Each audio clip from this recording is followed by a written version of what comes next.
Bom dia, me chamo Derek Morelo. Irei falar um pouco sobre o bicudo do algodoeiro, que é a principal praga da cultura do algodão. Bom, falando um pouco sobre a cultura do algodão, ela é a quarta cultura mais produzida no país, ficando atrás da soja, do milho e da cana-de-açúcar, em que anualmente são dedicados mais de 2 milhões de hectares para o cultivo dessa planta, sendo que o Brasil é o segundo maior exportador mundial. E assim é uma cultura que gera bilhões de reais por ano ao país, pois suas fibras, que é o produto de interesse, é amplamente usado na indústria, na parte de textil, na parte de confecção de roupas, de tecidos domésticos como toalha, panos de mesa, panos de chão, guardanapos. Também é usado na medicina para fazer bandagens, mas tal cultura vem sofrendo há 50 anos com uma praga exótica, que é uma praga que vem de outro país, que é o bicudo do algodoeiro, que acaba por atacar as estruturas reprodutivas que, que futuramente originam as fibras da planta, o que acaba sendo a principal perda. Assim, falando um pouco sobre o bicudo em si, ele é um besouro da ordem Coleóptera, com tamanho de 4 a 8 milímetros, com cor preta e um rosto alongado, o qual ele usa para fazer orifícios para alimentação e fazer ovodeposição. Bom, o seu ciclo de vida dura de 15 a 30 dias, em média, mas depende de fatores climáticos, como temperatura e umidade relativa. Bom, por ser um inseto holometábolo, ele possui fase de ovo, de larva, de pupa e de adulto, em qual esse ciclo, em sua maioria, ocorre dentro do interior das estruturas reprodutivas, em qual ele só sai quando se torna um adulto para continuar o seu ciclo de vida, se alimentando e reproduzindo e depositando e migrando para outras áreas.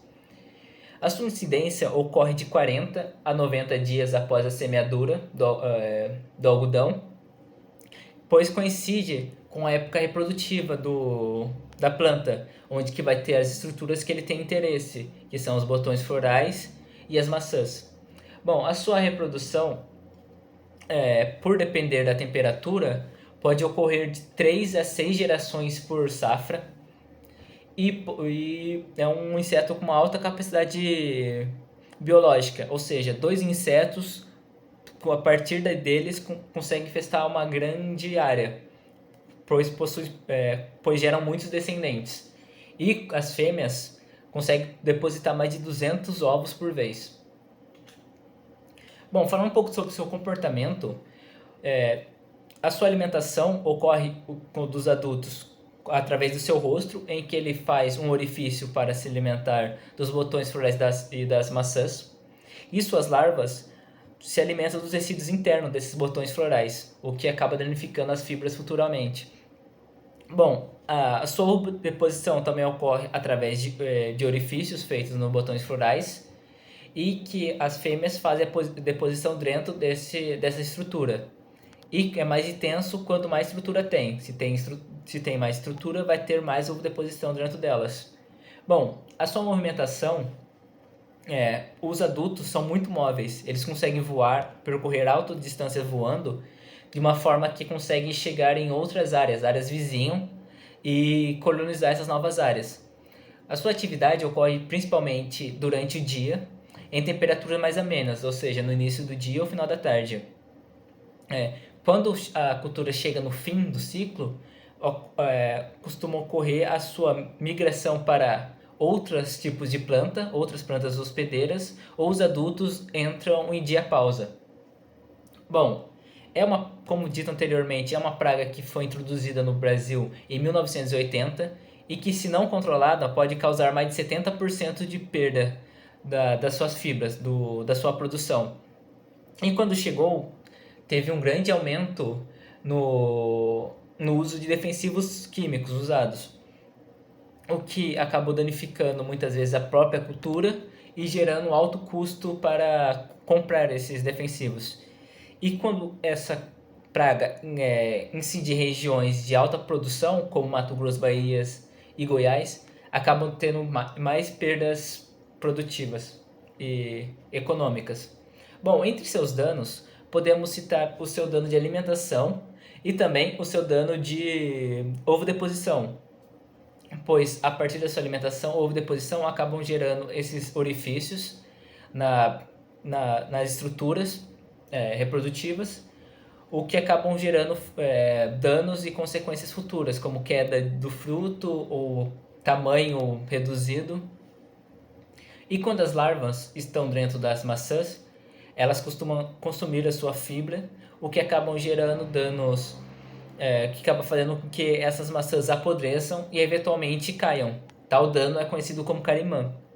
Já o dano flor-balão é causado quando o bicudo se alimentam dos botões florais, que faz com que a planta, com que essa flor, ela fique inchada, que dá o nome de flor-balão, não abra e nem se torne uma flor funcional. Bom, entre seus danos indiretos, podemos citar que esse orifício que o inseto faz para se alimentar acabam servindo como porta de entrada para patógenos, que acabam gerando cada vez mais dano nessa estrutura. Também podemos citar a perda da qualidade da fibra, pois quando o adulto se movimenta durante a planta e possui as fibras expostas com as maçãs abertas, ele pode acabar por defecar em cima dessas fibras, o que faz com que ela perda a qualidade. E outro dano é, como dito anteriormente, ela pode migrar de uma área para outra, assim infestando cada vez mais áreas em uma mesma região. Bom, falando um pouco sobre o seu controle, primeiramente é feito monitoramento. Existem várias formas de monitorar. Vou citar aqui a armadilha comportamentais, que consiste em usar um feromônio sexual que atrai os machos e a partir dele tem um certo nível de incidência a qual é necessário fazer o controle na área. Assim, existe o controle cultural, que é feito com a destruição dos restos culturais, e também é possível fazer a implementação do vazio sanitário, que é deixar a região um certo período de tempo sem a cultura do algodão sendo plantada. É possível fazer o controle químico, que é a partir de uso de inseticidas específicos, mas que pode causar problemas de resistência do bicudo. O inseto vai desenvolvendo resistência a tais herbicidas, por isso que é sempre bom mudar cada vez mais o mecanismo de ação, o modo de ação desses produtos químicos. Existe o controle biológico, em qual, utilizando o controle natural, como o tricograma, né, que é um parasitoide, ou predadores, ou a partir de fungos endopatologênicos, é possível fazer o controle. Existe o controle regional, que é fazer uma coordenação desses controles, desses manejos de controle entre os produtores da região para impedir reinfestação dessa cultura ou a praga acabar sobrevivendo em outra área ali, na mesma região, pois o outro produtor não fez o manejo correto. E, juntando todas essas práticas, temos o MIT, o MIP, que é o manejo integrado de pragas, que é a combinação de todos esses manejos.